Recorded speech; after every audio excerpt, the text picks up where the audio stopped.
When you have, a checklist, so to speak, I don't even know if that's actually what you use. Like, do you have a whiteboard where you're like, ideally, we got a starter, a couple of bullpen arms, maybe some catching depth, maybe a right-handed bat?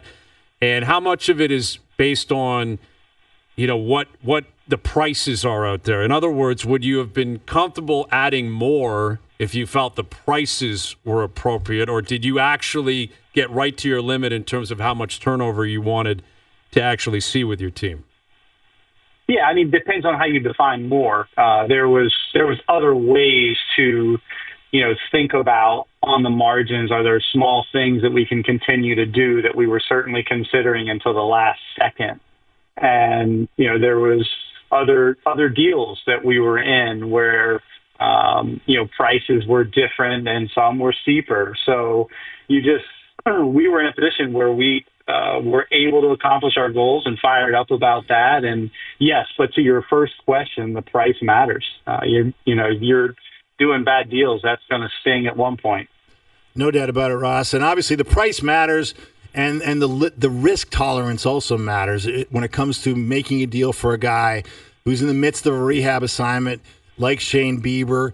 I mean, take us through the level of due diligence you had to do to be comfortable that trading for Shane Bieber would be the risk reward that you wanted it to be.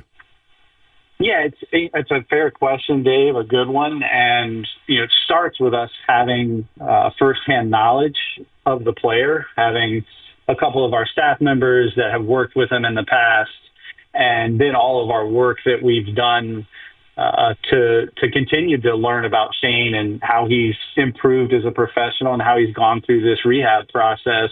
Obviously, there was the medical evaluation that was paramount for this decision.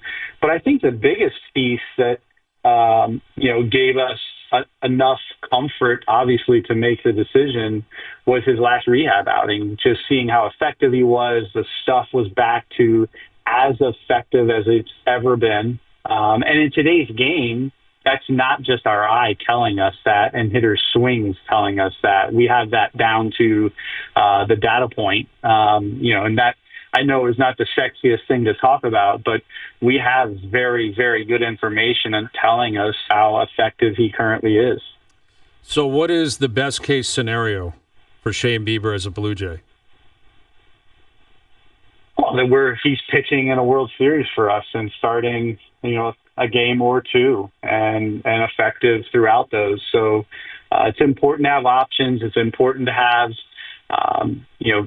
guys who have shown that they can handle that level of pressure before. And then we've just added another one of them to the mix for us. So, we're going to need to have some depth in different areas. We were able to acquire it in this particular one and high-end starting pitching, and obviously there's still a few steps for him to make, but it was a really good fit for us given the way we're currently constructed. He has a player option next year. Where does the future of Shane Bieber and the Blue Jays, currently stand beyond this year? Yeah, I mean, if he came to us today and said, hey, I'm just going to pick that up, we're probably having a real discussion. It's just so exciting to think about him in this organization moving forward. So we're open. We are obviously extremely interested, or we wouldn't have given up such a significant piece. But for now, we're just focused on the impact of this year. When you look at Allan Rhoden as an interesting guy, you moved out at the deadline, Ross.